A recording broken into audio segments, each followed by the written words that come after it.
All right, welcome to Dual Redundancy, the only podcast where we hear all is in television and entertainment news with too many hosts with exactly the same opinions. I'm one of those hosts, David Allen, and another one is John Berwick, and a third one is Kyle Bridger. I would say that I am the Ted Lasso to John's Roy Kent to Dave's. Don't do it. Coach Nate. Coach Nate. What do you think? What do you think? I'm gray in here? What do you think? What's happening? Come on. How dare you? Evil human. If I hit the Dual Redundancy sign, I would just rip it in half right now. I'm so angry. That'll show me. You couldn't do a little, we're the blue barracudas to John's Olmec or something from Legends of the Hidden Temple. Yeah, I was thinking about going that route, but then I was thinking, who watched that show? We'll talk about it. Not many, but we might be the three. But yeah, we're talking about Legends of the Hidden Temple. We're talking about Ted Lasso season 2 and a lot of other stuff. We have so many different segments tonight, a lot of different stories. We got to jump into the show. So John, first segment, what is it? In and Out Points. In oder out. In oder out. In, out.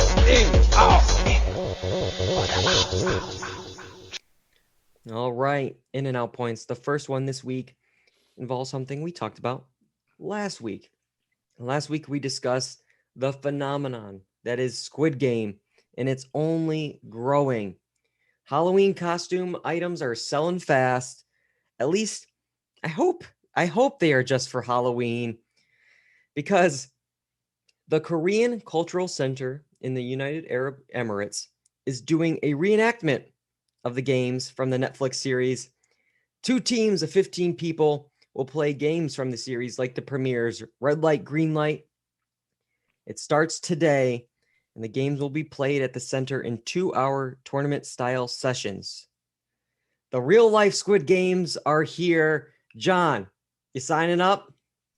I mean, are they using paintballs or bullets? I guess that'll really determine which yes or no.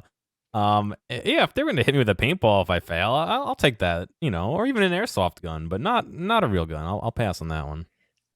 Yeah, I think that's where the line is. Let's see. Looking at some of the other rules, yeah, the eliminated players will watch from the sidelines. Yeah, there's no real death involved in this.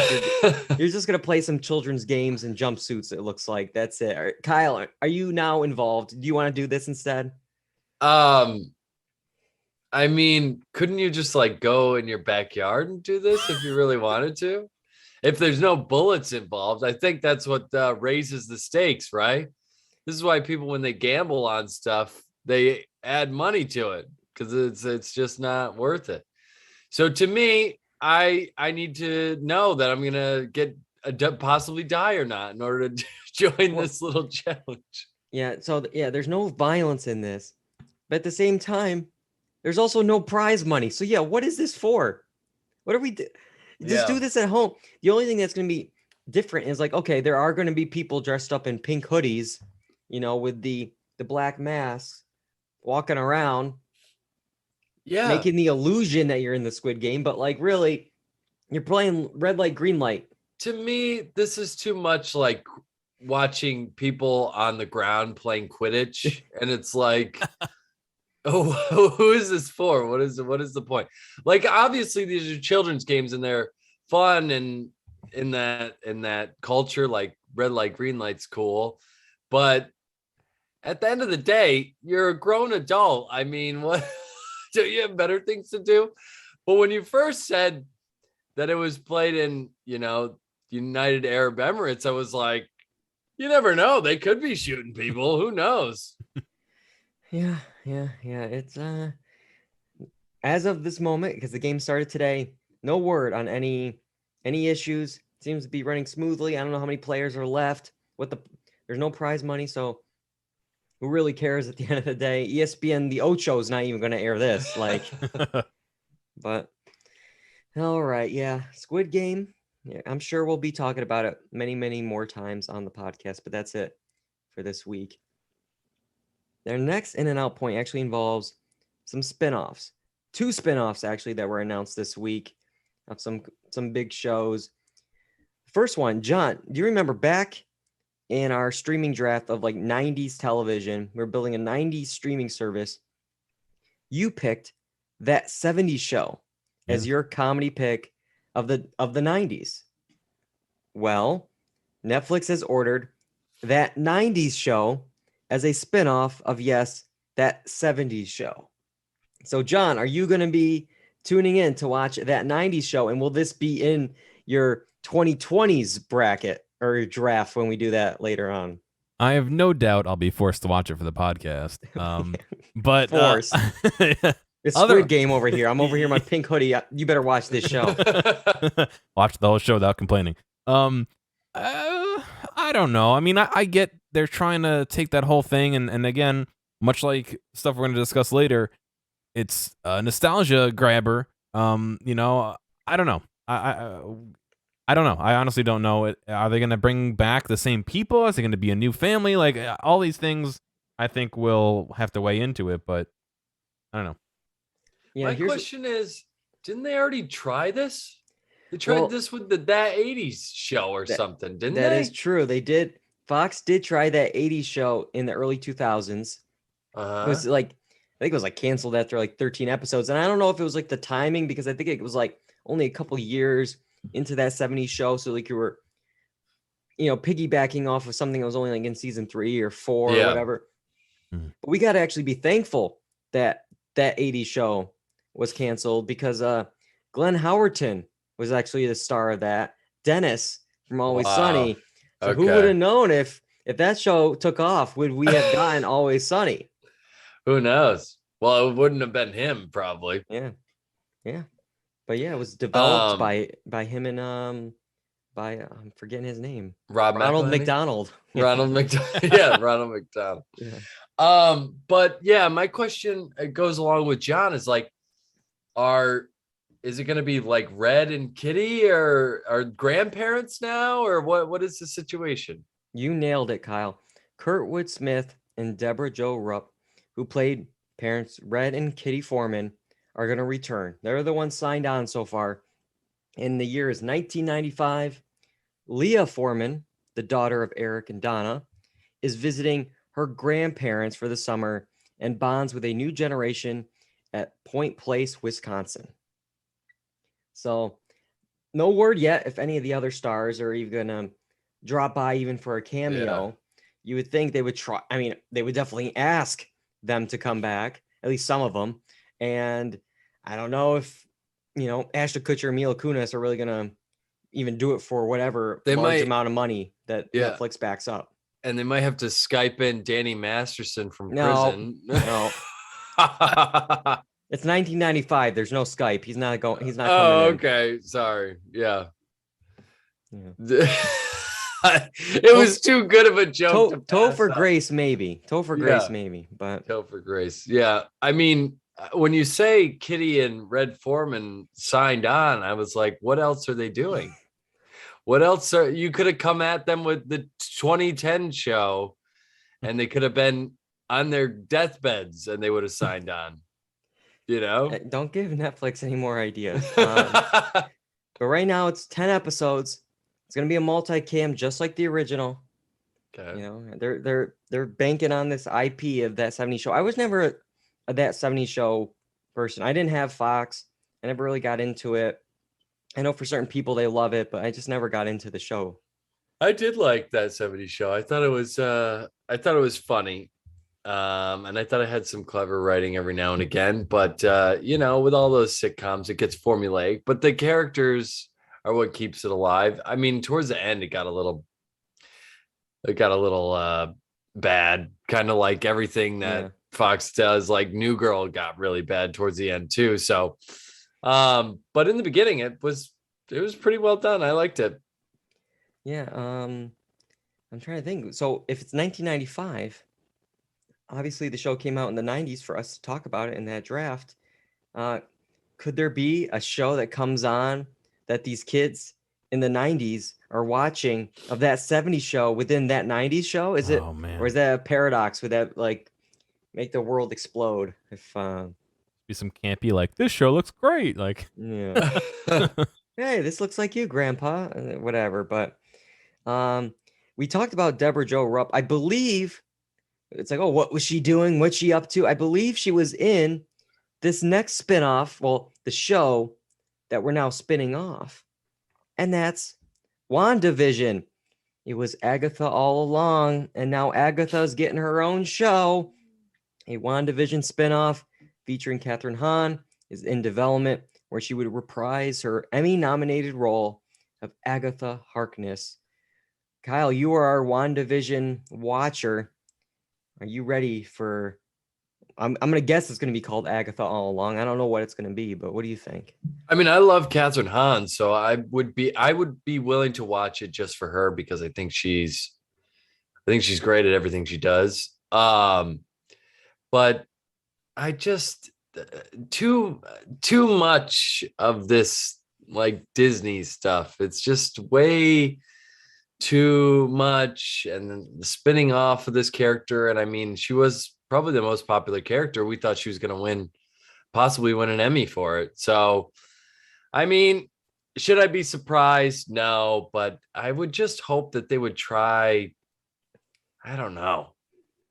Yeah. I don't know. I just think I'm over it's just too much Disney Marvel situation for me to be totally on board. But like I said, I like Kathryn Hahn a lot. Did you not finish WandaVision? No, I dropped out when it became a Marvel show. Like when it became the first 3 or 4, I'm like, oh, this is interesting. Oh, we're doing a parody of this. Oh, we're mimicking this. This is interesting. And then I was like, oh, don't you worry. Here comes the CGI fight scene of the swirling orbs and the lightning into the sky. It's like, okay, I've seen this before. I'm going to see it 3,000 more times. And yeah, for me, it's like, I forgot to bring a prop. I was going to take a sponge and just, do this right here. We're just squeezing every last drop. Yeah. It's the amount of homework you're going to have to put in to watch any of these Marvel movies and shows. Oh, you haven't seen the 15 series, the 20 podcasts, the 18 movies. It's like, no, I haven't. Yeah. It's like, I can't keep up with everything just to understand that one little reference or that one little Easter egg. And it's overload. It's overload. I love Kathryn Hahn. I thought there were some good spots in WandaVision, and also I'm also confused because, again, Kyle, you're the expert in this. I know she's some kind of hero villain that can jump into this and that, but like, wasn't this WandaVision this world that she was in all in Elizabeth Olsen's head? Like, it was all her projection. Like, I don't. So is this show going to be set in this world? It has to be a different world because that world doesn't exist anymore, right? I'm terrible at retaining any kind of information. Nick Boyle, where are episode, you? Yeah, but I'm pretty sure she's a witch of some kind that was able to infiltrate into this world. So I don't necessarily know if it's Wanda's kind of, just her mind. I think Kathryn Hahn's character was able to infiltrate it somehow, if I'm remembering correctly. But like I said, I can't retain any of this stuff. So, well, you're gonna have to if you're gonna be watching whatever Agatha All Along, Better Call Agatha, whatever it is. Like, Better Call Agatha. It's just to understand this and the next 16 other shows that are gonna come out in the next 20 minutes on Disney Plus. Like, that's what I mean. It's just too much Marvel action for me. But I get it. That's their bread and butter, and a lot of people love it. So I know, I get it. It's successful. I completely understand. It makes money. I get it. I just don't. I don't think it's for me. It's not like for me either. When it repeats those same beats, that's where I dropped out. I was just like, okay, I've seen this. Yeah, I've seen this. All right. Well, something I've seen that they're redoing is our coming attraction. Here are some exciting coming attractions. All right. We're talking about Scream 5, which is just going to be called Scream. Okay. Just like the new Halloween movie that came out a few years ago was a sequel to Halloween. This is Scream is the 5th installment in the Scream franchise. It shares the name Scream with the film that came out way back when. But it's going to drop January 14th. And after 25 years, after a streak of brutal murders shocked the quiet town of Woodsboro, a new killer has donned the Ghostface mask and begins targeting a group of teenagers to resurrect secrets from the town's deadly past. First, I mean, again, we're only watching the trailer. That's all. It came out today. That's all we're basing it on. That's all we know. No spoilers because we don't know anything. It's just the trailer. But first, what is your relationship with this franchise, guys? Have you seen these films? Familiar with them, Kyle? Yeah, so I was talking to John about this before, but I've seen a few of them. But like I said, I my brain is not functioning today, and I can't retain anything.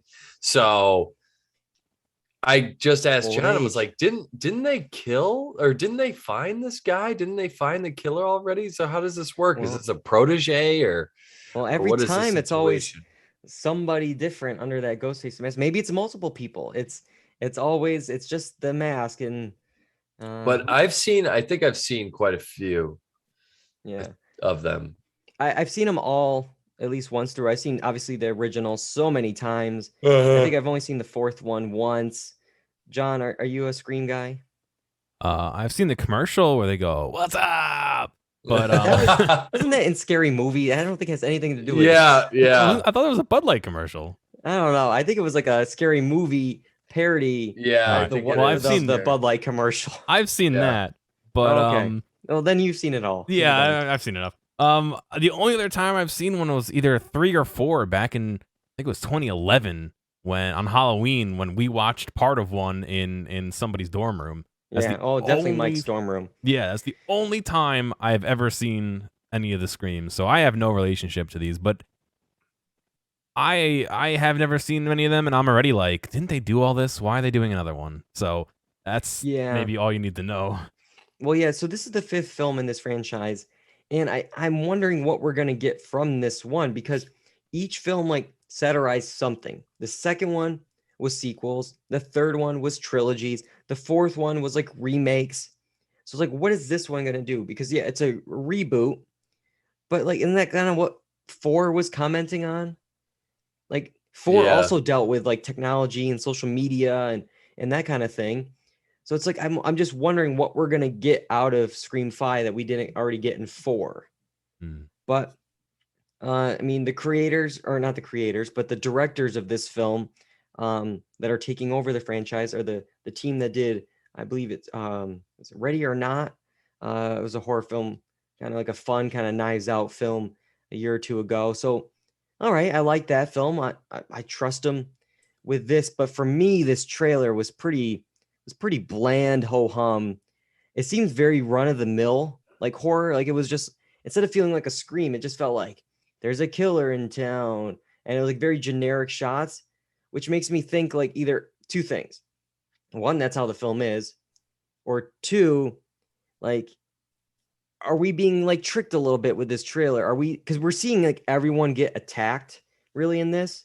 So it's like, oh, do they film special stuff for the trailer to throw us off of who the killer is? Are they keeping secrets from us, so we can't piece it together before the movie comes out? That's the only thing I'm hoping for, is like, we didn't really see it all, so I can't judge it yet. But just based on what we saw in this trailer today,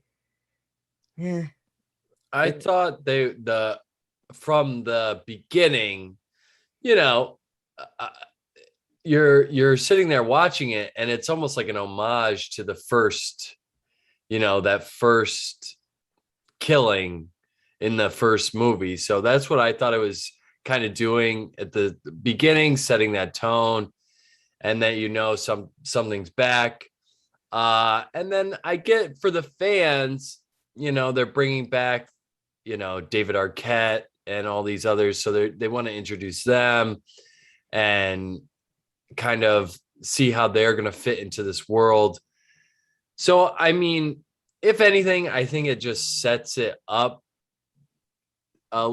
like nicely for whatever they're trying to do with the movie. But I agree with you. I don't think anything's groundbreaking with the trailer. It's But Well, yeah.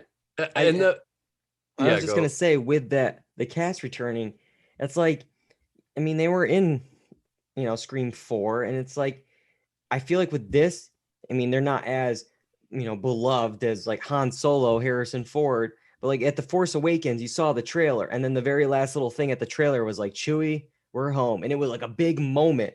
But in this, is like, nope, here he is, here she is, here she is. It's like they're just like there wasn't no like build up to seeing them. Yeah. And even like there was like expositional lines like, I'm Sydney effing Prescott. And it's like, yeah, like, is that just to Yeah, I remind think- people? Like, Yeah, I yeah, I think- see you. I think what they were trying to do, build a moment in the trailer was with the Sydney, it's an honor Yeah. by the Scream killer, which if you think about it, if you're a fan, it's probably like, oh, look at this, that would probably be the moment. But for you, I feel like it fell flat. I don't know. I'd have to talk to more of a Scream fan. So Yeah, I we know should- we we know should've- one. We should have reached out to him because, yeah, I feel like for me, it was like, because we've seen this with Jamie Lee Curtis in the Halloween films, and it's like exciting, but it's like, oh, great, Courtney Cox, David Arquette. It's like every movie they're in, they've been in 4 movies. Can we kill one of them off? Like at any point, just to lose one of them? Yeah, I will have to say one of the scariest moments of the trailer Easy. was probably seeing Courtney Cox. And honestly, wow. Well, we saw the bangs in Scream 3. That was a pretty. If you haven't seen that, Google Scream 3, Courtney Cox, and you'll know what I'm talking about.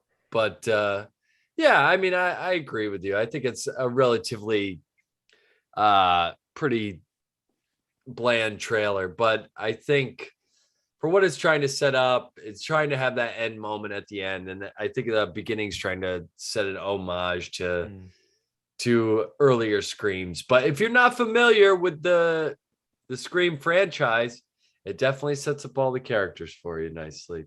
Yeah. John, are you going to be going in the theater January 14th to watch Scream 5? No. No. Nope. Not even gonna catch it on streaming, I doubt. I mean, I'll definitely watch it because, again, I like this franchise. I like the meta-ness. But yeah, I was really looking forward to seeing this trailer. Even before it came out today, I heard the trailer was coming. This was last week. Oh, it's coming out next week. Pencil it in, coming attraction. I'm ready. Let's do it. And then I saw it today. I'm like, oh, okay. I don't know what to tell you, dude. Maybe the Scream guy should have been behind you with a knife. Hey, we just created the next marketing ploy. Yeah. We have just created the next marketing ploy. All right. I did see that you could stay in the air, or you could stay in the house from the first film as an Airbnb as per promotion. And I would be shocked if they don't have some like local actor just run around in a Scream mask, to scare you throughout the night. Like if they don't, that's a huge mistake. But all right. Sign away your life. Yeah. Yeah, that's a Squid Game, the American version. Yeah. Oh, all right. Well, we have a show to talk about, and this show is a reality TV show. So we get to bring in Terry Hatcher. Terry? And by the way, they're real and they're spectacular. All right. It was real, but was it spectacular? Legends of the Hidden Temple. It's a reboot of the TV game show that aired on Nickelodeon from 1993 to 1995, and this revival features a fictitious temple filled with lost treasures where only one team can enter in hopes of winning $25,000. All right, John, start me off. Legends of the Hidden Temple, the reboot. Yeah. If you never watched it as a kid, I don't know if you would have too much of a reason to check it out. However, it's very much a grab at nostalgia, and I think it did it pretty good. There were some complaints I had about the presentation, which I got him. What's up?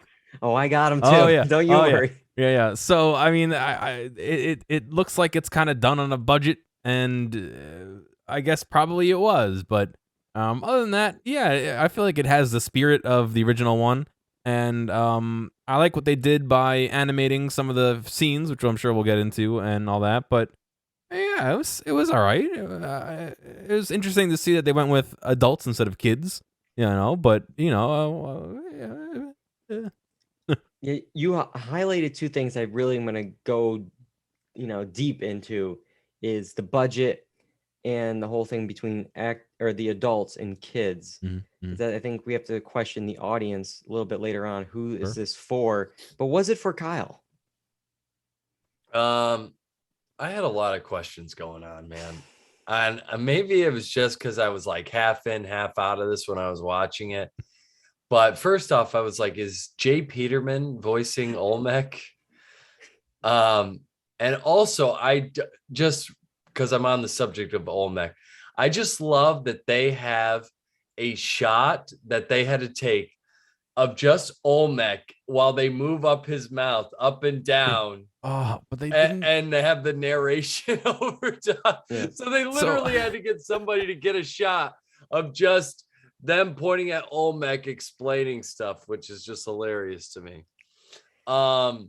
So the directions to this sorry, I'm gonna go off because I have a bunch of notes, but the directions and the story are so convoluted and confusing to me that I'm like, and he's going so fast that like there's no way. I'm like, am I struggling or am I not paying enough attention?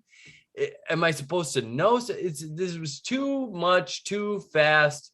Even with the presentation of it, it didn't, I don't know. It's just too much. So, fun fact on that one. In the original one, I believe they prepped the kids before they came out. So that was not the first time they would be hearing the story. So that's very possible they did it this time as well, where they either gave them stuff to read or prepped them beforehand, and then this was a refresher. Yeah, because it was in like hyperdrive. Mm-hmm.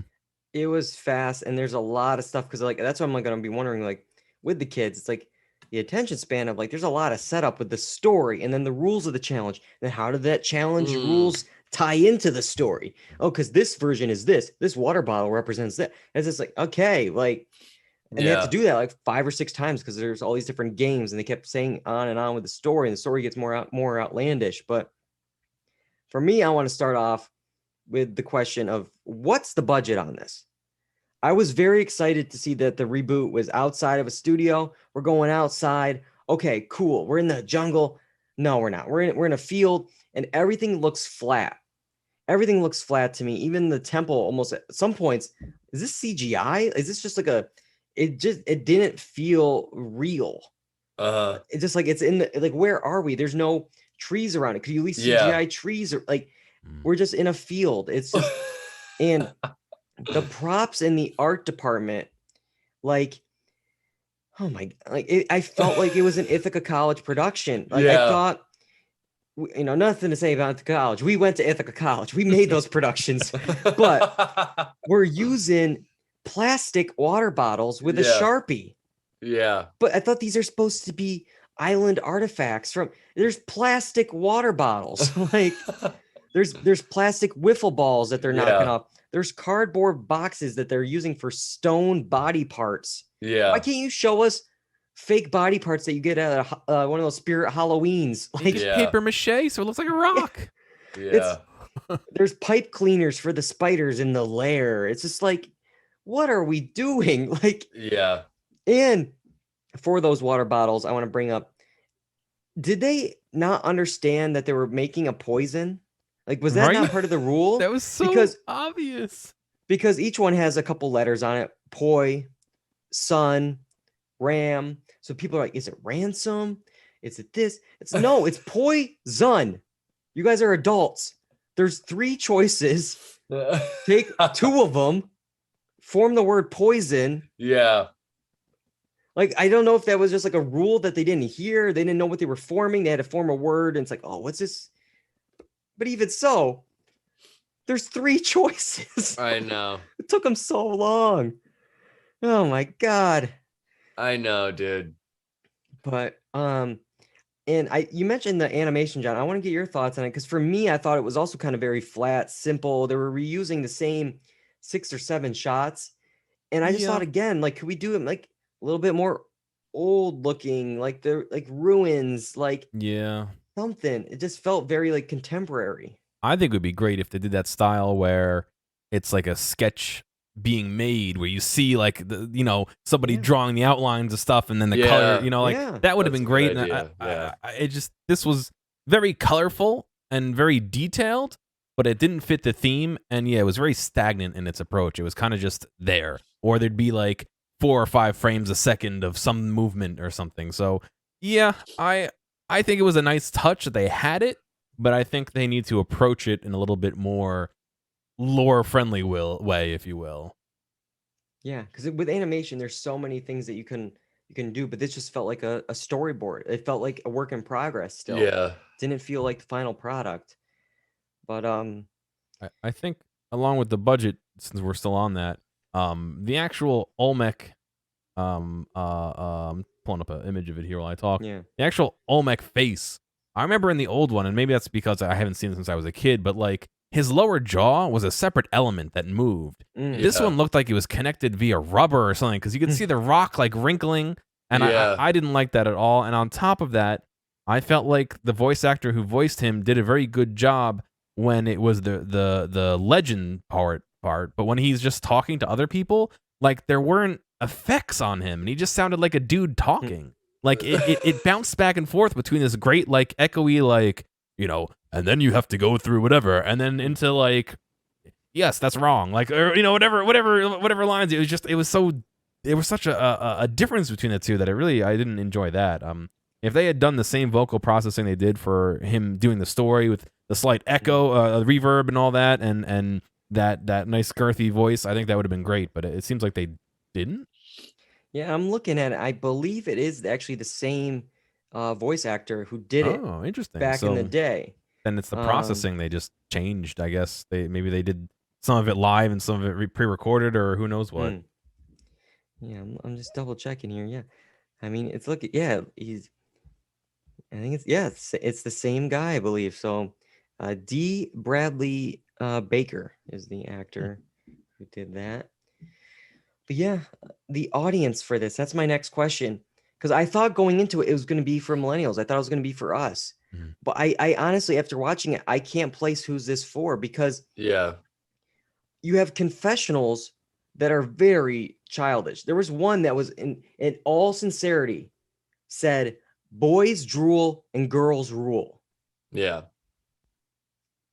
What, 7-year-olds? Like, I mean, at Yeah. least like in Big Brother, like there's something more to that. Like it's just, but no, Yeah. it was okay. So it's for kids, but then why are there adult contestants? And they're talking Yeah. about cursing and being drunk. Yeah. Mhm. And then the whole thing is sponsored by a money sharing app which is Yeah. meant for young adults, because kids shouldn't be using a chime or whatever it was. Yeah. I was gonna say, who knew chime was part of some old Mayan relic? Yeah. But it's like, who is this for? It went back and forth, and Yeah. then the stories are they're actually pretty adult. Like there's Yeah. people being grinded up and being cut up, and Yeah. like we're going back and forth, and I don't know. I agree. I was thinking, who's gonna watch this? Because I was thinking, is it like preteen? I just didn't know who this was for, or maybe like, but I can't even see like 13 or 14-year-olds watching this. Like it's too. Because it's also long. The original show was 30 minutes. This was an hour. Yeah, there was You're gonna want too. kids to watch this for an hour? To me, there was too much back and forth between the confessionals and them. And like, that's with the activities super edited. Yeah. So to me, there's too much confessional going on. I don't care what these people were saying. I actually cared more about what they were doing. But I think what they were doing was so simple that Yeah. it's, how can you make that like a bigger thing, overall. I don't The amount know. of recaps that they would do too. It's like there's a wide shot, and they're like, well, the green team is going here, and then the red team is in the we can see in the wide shot. Like it's Yeah. and then it's like to recap. the red team just left. So that means we're down to the green team and the purple team. Yeah, I see their shirts right behind you. And I was there when the red team was eliminated. Like the amount of recapping, and it's just like, yes. I could see, yes, thank you. And it makes me think again, like the kids' attention spans are not going to be able to do this hour. And then I saw this story, which makes a little bit more sense. This was initially supposed to be part of the Quibi slate back in 2019. Then it was going to be 8-minute standalone episodes. I have no idea how they would have done that. Minutes? If it was going to be each challenge was its own thing. Probably And then each what, challenge. like one whole season is like one thing of this because there's like 8 challenges. But I just don't know how it would work if, it would have to obviously be shorter to digest. But like, I think that would have probably been better for the age demo that they're going for instead of an hour-long show on network television. Yeah, but think about that. It got picked up as a Quibi show, which is meant to be in short bites, but then let's elongate it and make it an hour show. It makes no sense. Even longer than the original show on Nickelodeon back in the day. That makes no sense to me whatsoever. Yeah, well, ratings for the show, probably just as many Quibi subscribers watch this on CW. Just 282,000 people watched it on Sunday night. To put things in perspective, the big show of the night was the season 2 premiere of The Equalizer, 7.5 million. Wow. So, wow. Yeah. Something I also have to ask. So the final temple, right? Yes. So many directions. I'm like, how can anybody get this? I think that's kind of the point, though, is because it's supposed to be hard. Because if I remember correctly, in the original one, almost nobody won. Yeah, nobody ever won. It was only a few teams that ever won. And this thing annoyed me then, and it does now. The temple guards are so set up. How can you and avoid production them? rigged? There's no way. It's like, okay, unless you get all the pendants or whatever you need to give them away so they can leave you alone, there's automatically going to be at least 2 in there stationed. So no matter what, you're going to be attacked. Yeah. No matter what. I was like, how can you avoid them? Like, give me an opportunity to avoid them. That was my most annoying thing, was like, they just come out of nowhere and you're like, okay, cool. What was I supposed to do? Like hover over top so they can't get me? Like, I don't understand. Like, if anything, it's like, okay, they're in the spider's lair, then I'll go reverse, which would eat my time away, but I could at least run the other way and maybe go into a different room to avoid them. But no, you can't get through unless you give them the whatever. And it's like, well, I'm stuck because I can't win because I gave all my pendants away. Yeah. Oh, well. Yeah. Like, it could be easily rigged. The amount of, okay, we need 4 temple guards down there right now. Okay. And then. Yeah, it's so stupid to me. And now that you mentioned that, because that was my major thing. It was like, how am I supposed to avoid these dudes? They're everywhere. Yeah. So I was really looking forward to the new version. I liked this show a lot as a kid. I don't know. I had rose-colored glasses on back then. Probably. This is not working, this version right here. But also, you probably related to you were a kid. They were a kid. It was a game show. Like, this is just... And it would be one thing if, okay, we got adult contestants. I'm an adult. I grew up on this show. Yeah. Make it for adults then. Yeah. But don't give me a confessional. Boys rule and girls. Come on. But they do, Dave. All right. Oh, they got cuties, so I'm not gonna be. Okay. Great. Okay, cool. Well, one more show to talk about. We're talking about the entire season, so we are going to spoil aspects of season 2 of our next show. We have to talk about it. We have to go back. So, guys, send us back. We're back, baby. Gotta get back in time. Ted Lasso. I was season late 2. on that one. I was late on that one. Oh, it's okay, Kyle. Ted Lasso would be like, "It's all right, buddy," and like, he would something, like, whatever. We're talking about the entire season of Ted Lasso. We're gonna spoil it. We're gonna talk about the finale, inverting the pyramid of success. The entire season ran July 23rd to October 8th. And the Emmy-winning comedy is back. Ted Lasso, an American college football coach, is coaching an English soccer team and must do his best to get his team back into the Premier League. Since we're talking about the entire season, Kyle, I think the easiest thing would try to maybe go character by character because it would be a lot of jumping around if we were doing like by story. So let's start off with our main guy here, Ted Lasso. There was a lot this season. I feel like this season was, you could be summed up with this whole father-son relationships, whether it was Jamie and his dad, Rebecca's dad who passed away, Nate trying to impress his own dad, and then obviously Ted Lasso dealing with these panic attacks sprung from his dad's suicide and also not being there for his own son back in America. So there's a lot of father-son issues. What do you think of this, turn for Ted Lasso, the once optimistic guy dealing with all these panic attacks in season 2? I thought it was a good way to kind of have some challenge in his life, because I think the whole fact that his family is away from him should have more of an impact on his character and should influence the character more. And we see snippets of it here and there, but I really do think, because we can truly tell in these moments that I think Jason Sudeikis does a good job of acting in, of how much it hurts him to be away. But we only see it in those moments because it's, he's this jovial guy the rest of the time. But I really think if they want to make this a big deal, that should be the front and center of what he's going through. And it's kind of behind the scenes. And I think maybe next year it may make more of an impact, but I don't know. I don't know. But overall, I thought Jason did a really good job with the character. I thought he definitely had some episodes where I think, outside of his normal element or what we normally see of him, I thought he did a really good job.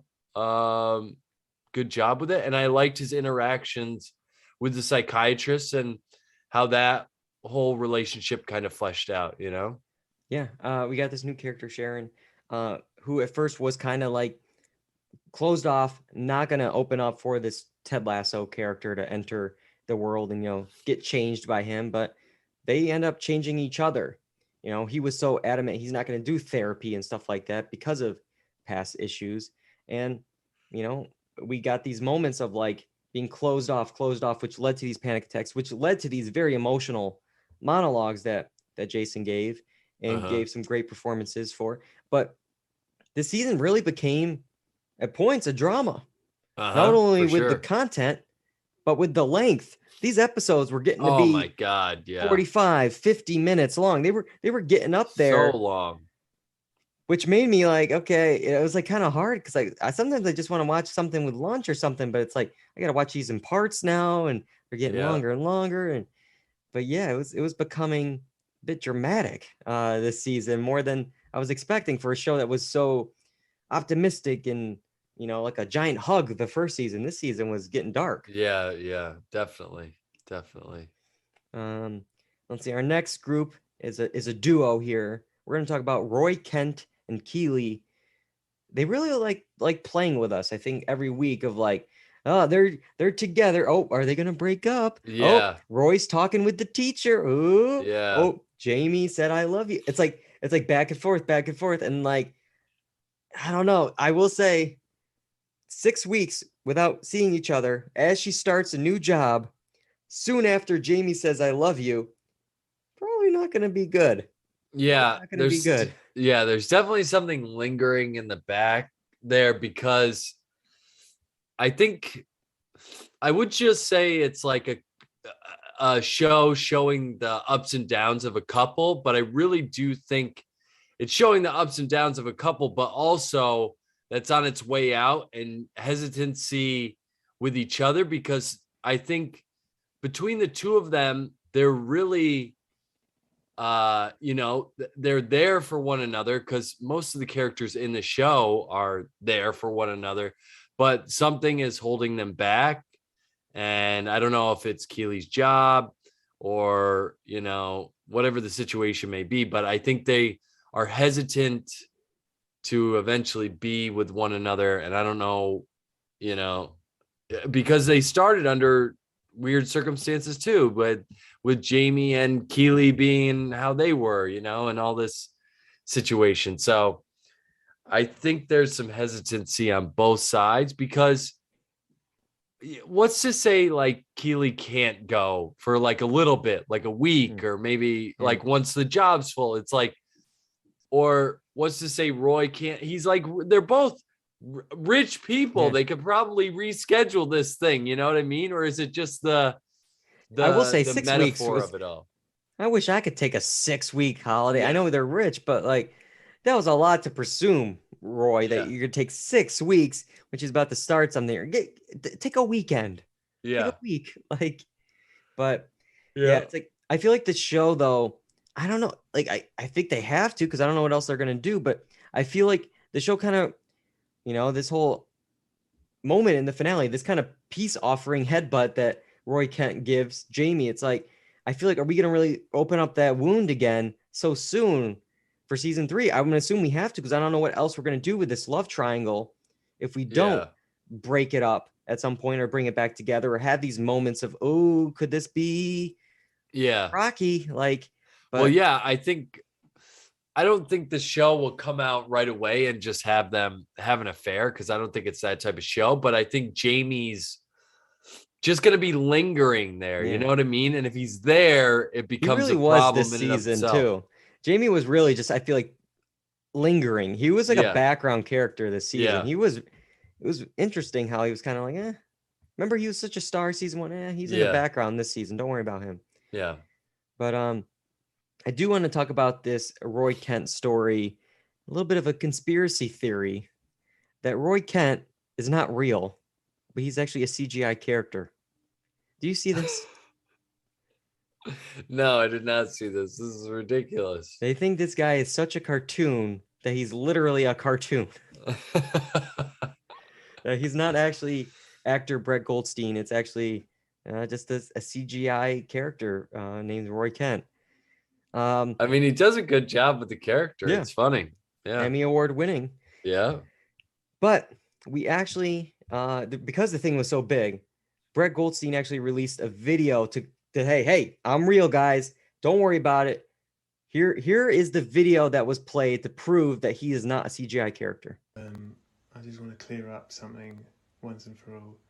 I am a completely real, normal human man who just happens to live in a VFX house and does normal human basic things like rendering and buffering and transferring data. So yeah, I don't know if you saw that. You have to be watching the Twitch stream for that, but yeah, what is it? The emoji, it's a specific Apple emoji that they have where you can, when you FaceTime, it can move with you there, but playing along with it. Brett Goldstein. But yeah, crazy. Yeah. He is a character, man. Yeah.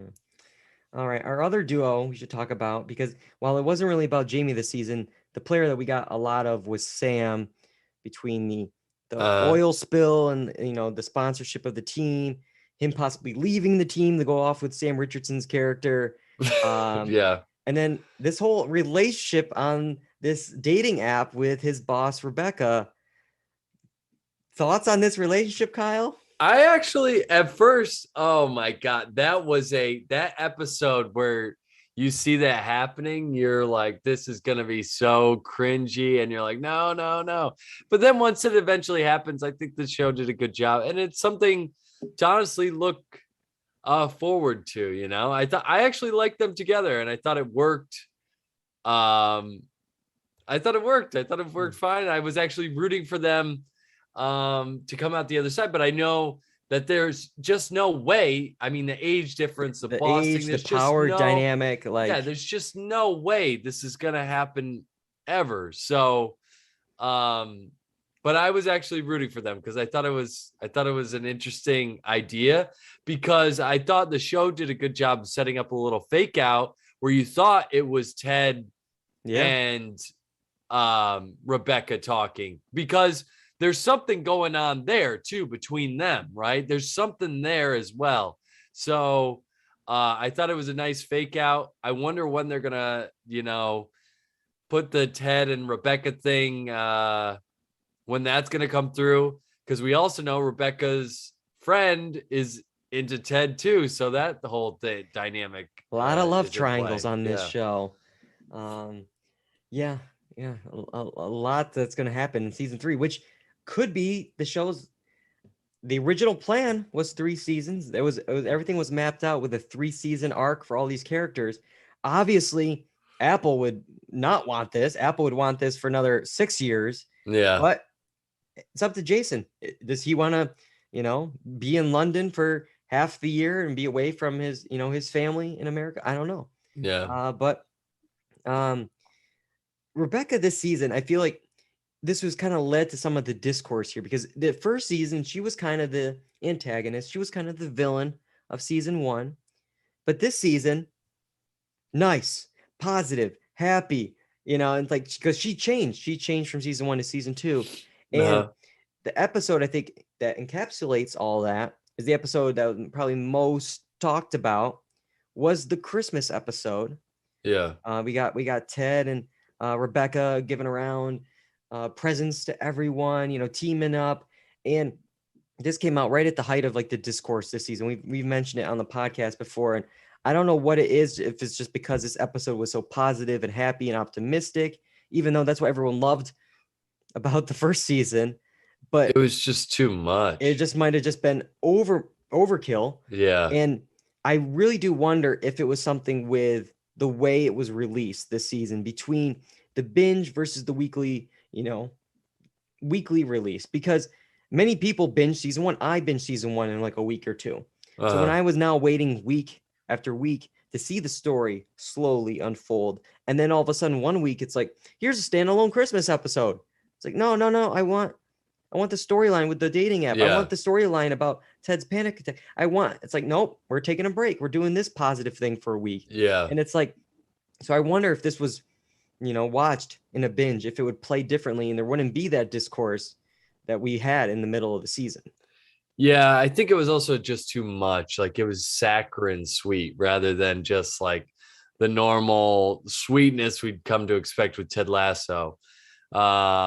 So yeah, there were a few episodes like that where I wasn't, fully invested in. The other one that got me was the funeral one. Like, they're basically rickrolling themselves here. Yeah, they were. You know what I mean? So, which is a joke in and of itself, but I was like, this is too much for me. So there was a couple of moments within the season that I thought was a little bit too much, but overall I thought it was still okay.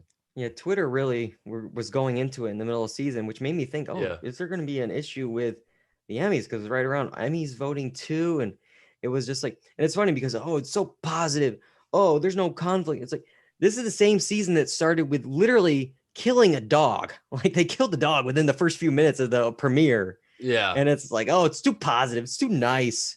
And it's just funny how it's just like, do we forget about that moment? Do we forget about the crying that Ted Lasso's doing over his dad? Like, but if we're talking about being too nice, well, we had the exact opposite in our final character we're going to be talking about, Nate. This one is weird, and I have to ask you, did you see the, like, before the last few episode arc where they really hammered it home? Like, I was at a loss. I didn't know why he was feeling this way. Like, I didn't think Ted Lasso abandoned him. I don't know. Yeah. I felt like he was just getting all the recognition from Twitter and all these other like entities. Yeah. And so he was like, hey, I can be the big man in charge. And so honestly, it was just like his selfishness to me, his selfishness and his ego that got involved in making him think that he's like this awesome human being, Yeah. For me, it's definitely the Wonder Kid going to his head, and it's taking it out on players and and it's just like, it's the thing we see in Hollywood of interns are treated like garbage. So then when they rise up and through the ranks, and then they become the executive. It's like they can either A, choose to be a better person, or B, I dealt it or I got it, so I'm going to deal it now. Yeah. And that's what he did to the other guy that kind of took over his job. And when he first was telling his story in the finale, I'm like, okay, I can kind of see where he's coming from a little bit, because Nate was his pet project in season 1. That was who Ted Lasso was changing and making a better person. And then season 2 was kind of like, I'm moving on to my next person. I got to change. I got to work on the therapist. I got to work on this person. So it was almost like a meta take. It's like, dude, you forgot about me. But then when he just starts losing it at Ted and going at him and just being so rude, and the team even wins, tears up the sign for no reason whatsoever, just to be a jerk. I was at a loss. I'm like, screw you. I don't to think you earn all this, like you deserve all this. Yeah. When literally a year ago you were the towel boy. You're like, and now you're in charge. Like you're a coach. You're up there with Ted. You're when he elevated you to that status. Yeah. He got you there. And then instead, he's the one who leaked the story to Trent about the panic attack. And I will admit, like, you're the expert when it comes to sports, Kyle. Would it really be the top page story in every single newspaper in all of England? Because I know he's a popular coach, but it's also, isn't this team not in the Premier League this season? They're actually like below or whatever. So like whatever with baseball, like, oh, it's the AAA team versus the triple, it's like. Yeah, it probably would have been a big story, but I don't think it would have been a huge one. And, maybe it would have, because of how mental health is talked about and how people think it's important nowadays. If we've never seen a coach leave because they had a panic attack. So it would be, I think it would be pretty big news. And despite them being one level low, you'd be surprised in England they take that level very, very seriously. So I think it would have been pretty popular news, but would it have been like front page of everything? Probably not. It probably would have been a big section in the sports section, and one of those things that talking heads talk about because there's nothing else. 24-hour sports news cycle, they need something to talk about, Yeah, that's true. But the end of the season, Nate is going to be coaching for the rival team that Rebecca's ex-husband has now bought. So, it's going to be, and it's like, okay, I'm going to guess, it's if it is a 3-season arc for him, he's going to be positive and good by the end of season 3 or something. He's going to admit he was wrong. But I don't know if you noticed, because the whole season, I was like, what is going on with his hair? The entire season, jet black hair in the premiere. By the end, it was white. And it's just like, is it the stress? Is it he just going for a different look? Like, what was Silver going Fox? on? I don't know. I don't know, man. I will say the rival he did a great job. The actor who plays Nate, because for you to love to hate him, that means the actor's doing such a good job. But I did. I was so frustrated by how he was being such a dick, honestly. But I will say with Ted Lasso, I mean, Apple TV money has got to be flowing because they're using like the West Ham United. That's a legit team. So the budget for paying those things has to be pretty large. You're using premiership level. And I mean, I know that's recognition for the teams, but I know to use the likenesses of those sports and their clubs and everything, it costs a pretty penny. And while I will say Roy Kent is not CGI, there's actually a lot of CGI and video effects in this show that we don't see. Pretty much like all the fans are fake. Like none of them are actually there, especially even before COVID. They wouldn't, in season 1, they were CGIing most of the fans in a lot of the effects. But yeah, it's not a cheap show. And I think season 3, they all got bumps because of how well it's doing for the service and all the Emmys and stuff. I don't have too much to say about this last character. I still don't know what to think of him as a character, to be honest. He got a solo episode this season, but Coach Beard, he's a character where I feel like I know even so little about him after the solo episode. He's a man of few words. Yeah. And I don't know how he would react in situations. Still to this day, when something happens, I'm like, oh, is he gonna like this? Is he gonna hate this? Like, is he gonna freak out? Is he not gonna say anything?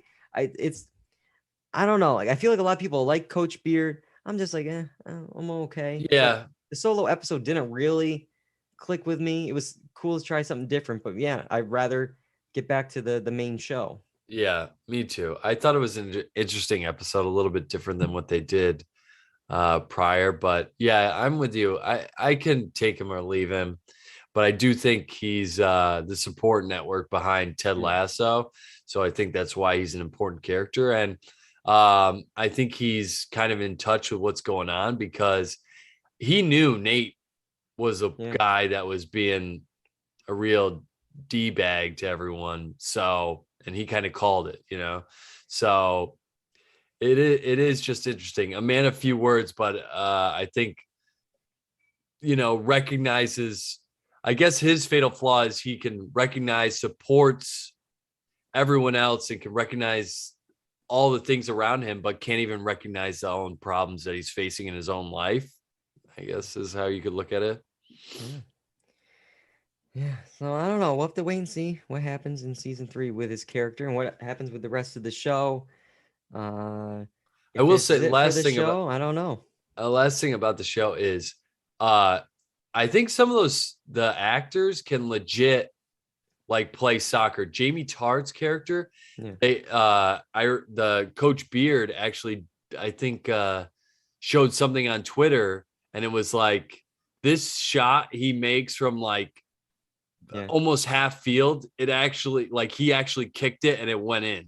Wow. So like he was actually, and so Jamie Tartt's character or the actor was like, people will say it's fake or something. Meanwhile, Ted Lasso needs to learn soccer at this point because the amount of stuff that they're like, it's season 2, and you're like, wait, what's this rule? What's this? It's like, dude, read a rule book at this point. Like, figure it out. Like, it's been the first year. Oh, okay, you're still learning, but it's 2 years. Let's learn. It's gonna be season 9. What is this? We're doing quarters or periods. It's just like, come on. All right. Real quick, we got this last little nugget at the end of every episode. We're gonna enter Kyle's corner. Kyle, what's our rant this week? Okay, so if you've been watching sports recently, they've been using these SLR, DSLR cameras with these shallow depths of field. And when they first started using them, people were losing their mind, being like, is this 8K? Oh my God. And it's just like, no, it's just a shallow depth of field. And people that use these cameras are saying you shouldn't really use them in bright light like this, because that's not how the lens is meant to work. Now, when you have it up close in a sports setting, and you have the guy, how they were using is like people would score a touchdown and then the player would get up in the face of the camera, and that's perfect for that. But then when you're trying these moving shots, anything past right in front of the camera looks like crap because everything's out of focus.